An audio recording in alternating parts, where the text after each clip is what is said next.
Hello and welcome to my review of the spawn of Chotec or Chotec for Seraphon for Warhammer Age of Sigmar. Now this model or models will cost you £32.50 and comprises of 43 plastic components. This is my first Seraphon review, so go easy on me. It's a completely new army and I picked it up especially for the channel because I wanted to cover all of the new releases for it. So as always, your support is hugely welcome. All of the members, Patreons and everybody that uses the Element Games affiliate link. And if you're new here to Seraphon and to Age of Sigmar, welcome. So the format of this review will follow all of the others. I will have a look at the model in detail. We'll go through how easy it was to build, all of its options. We'll look at the spare parts. We'll do some size comparisons with other Seraphon and Age of Sigmar models. I'll go through the spare parts, and then finally at the end of the review I will go through all of the rules for this spawn of Chotec. So £32.50, it was one sprue.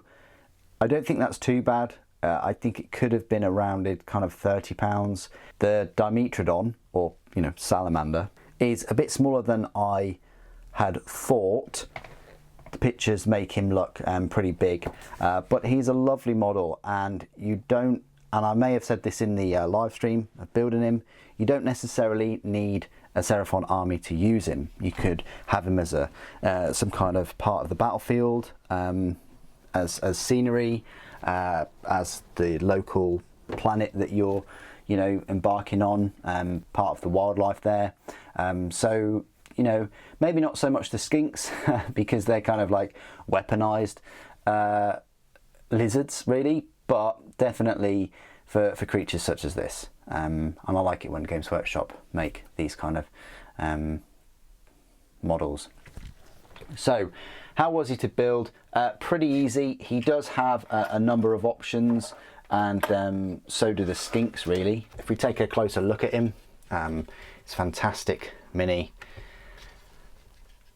He's got his mouth open. You can choose to have him modelled with the mouth closed and looking slightly to the right or straight ahead rather than to the left. Went together quite well. This is the big sail that he has, and you can see these kind of gill things that if you've ever watched any axolotl videos, you recognise those. He fits on the base quite well. I guess I probably could have moved him a bit further and have the tail flush, but yeah, looks great, quite straightforward to put together. You've got the three skinks, which were a bit fiddly, and this is probably what's going to happen throughout the rest of my skink build if I'm going to be picking up any. They are smaller models, quite a bit finicky, a fair few mould lines, but overall there's a nice amount of detail on them, and you do get three of them. They're kind of like the herders or whatever you want to call them. So they sort of like, yeah, traipse around with the spawn of Chotec. So spare parts, you just get these right here. So you get the different neck and the different closed mouth head if you wanted to go down that route. You get a different kind of sail for the top. It's more not deployed, I guess. It's a bit more flaccid, and then you get a different, I'm not sure why, but you do get a different icon there as well. I couldn't make my mind up. I preferred the feathers on this one, but I preferred the actual pattern on the other. So I'm not sure whether I'd get another one though. One is absolutely fine. So size comparisons then, I do have a Agrodon that I built the other day right here. So that's where he stands up next to an Agrodon. He's going to be quite small next to one of those. I have a Saurus Warrior, and I also have a Raptordon. So yeah, he's probably bigger than the Raptordon, I would say.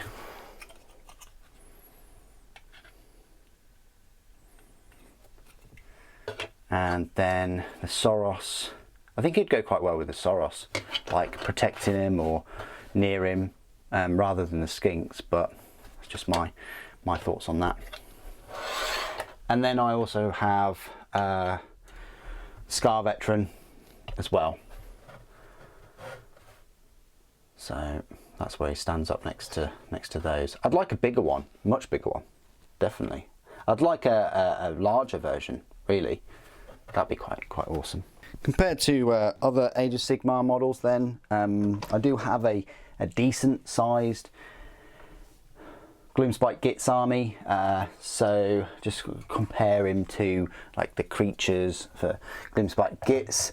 Could be the Arachnarok's lunch, I don't know, but that's the size of him next to an Arachnarok, which is a humongous spider for Gloomspite Gitz, next to a Troggoth, or Cave Troll, and then a Git himself.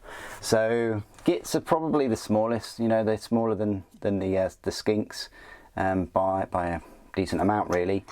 So maybe the Gits are the Chotec lunch, and then you've got like a circle there, I guess. Compared to some 40k miniatures, which I always compare Age of Sigmar miniatures to, just because you know, if this is your first time looking at Age of Sigmar models, and particularly Seraphon, this might be useful if you're more familiar with like Primaris or normal Space Marines. So compared to like a normal Space Marine, works quite well size wise, I think, you know, and probably even more so with Primaris. That works well. A Sly Marbo, yeah, could be his lunch, or yeah, Sly Marbo's lunch, obviously. Then you've got this. Then the skinks, of course, are probably up to the waist of a Space Marine, and yeah, barely up to the waist of a Primaris. So it just gives you an idea. This is a small arm. I say small army, you know what I mean. I'd say these units are small, but then again, skinks are typically small. You know, if you compare the Scar Veteran look to a Primaris, then it's a little bit larger, isn't it? Okay, you've come to my part of the review where I will go through all of the rules for the Spawn of Chotec. You'll find his rules in your brand new 3rd edition Seraphon Age of Sigmar Battle Tome. It's a unit size of a 1, it says, and a points cost of 125, and the battle roll counts as artillery. It's the only artillery unit in the whole of Seraphon. Its stat line reads it's a movement of 5 inches, save of 4+, bravery 5, and 8 wounds. A Spawn of Chotec is armed with a fiery maw. It has a crew of 3 Sun Acolytes armed with Celestite Goads. The crew must remain within 1 inch of the Spawn of Chotec. For rules purposes, the Spawn of Chotec and its crew are treated as a single model. That's pretty nice. You know, you've got 8 wounds there. I guess you've got 5 on the Spawn and then 1 on each of those. Now, this fiery maw, it's a missile weapon, but also a melee weapon, and it has 2 profiles for the missile version. So it can either fire a glob of flame acid, which sounds so cool, or hot, should I say. It's a range of 24 inches, 1 attack, 4+ to hit, 2+ to wound, rend of -2, and a damage of d6. That's fantastic. Yes, it's not a huge range, but 24 inches for a glob of flame acid, it's pretty nice. 50-50 chance of it hitting with that 1 attack though. Or it can choose a stream of fire, which is half the range, 12 inches, and it has its own special rule. It's equal to the number of models in the target unit, up to a maximum attacks characteristic of 10. So that's a bit of a shame that you can't just cook like 20 Gloomspite Gitz, but you know, it's a maximum of 10 there. It's a 2+ to hit, 3+ to wound, -2 to rend, and damage 1. I just wish it would automatically hit. The wound at -3 isn't too bad, and the rend is good. Damage is alright, but I just wish it could automatically hit. Melee weapons then, so it can also count as a fiery maw. So range of 1 inch, 3 attacks, 3+ to hit, 3+ to wound, rend of -2, damage 3. So it's a straight up damage 3 when it chomps things. It's great. The Celestite Goads, which is what the skinks have, or the acolytes, has a range of 1 inch, 3 attacks, 4+ to hit, 4+ to wound, nothing to rend, and 1 to damage. Yeah, you're not going to be taking down an Arachnarok with them, are you? You know, 50-50 chance of hitting, 50-50 to wound, and only damage 1, no rend. I think they are primarily just there to bump up the number of wounds for the Chotec, for the Chotec, or just as a snack for him, really. And because they don't have any other like rules, they're just there as like a wound buff. The Glob of Flame Acid does have an extra special rule though. If any wounds caused by attacks made with a Glob of Flame Acid, which again is 1 attack, 50-50 to hit, allocated to an enemy unit, you subtract 1 from save rolls for attacks that target that unit until the end of the turn. The same unit cannot be affected by this ability more than once per turn. So that's pretty good. So if you hit a unit with that Glob of Flame Acid, you're reducing save rolls. So obviously if you're hitting a unit with save rolls of like 4s or 5s, then you're going to have to be then saving on a 5 or a 6. So it's nice that it's kind of burning through the armour and then affecting the save of the unit. Keywords: Order, Seraphon, Skink, Salamander, Spawn of Chotec. Of course I wanted to showcase it on the channel. The fact that it's got semi-decent rules as well is a bonus. And it's just going to look awesome in the army and on the battlefield. And again, like a lot of these new Seraphon, going to be an absolute joy to paint. What do you guys think of the Spawn of Chotec?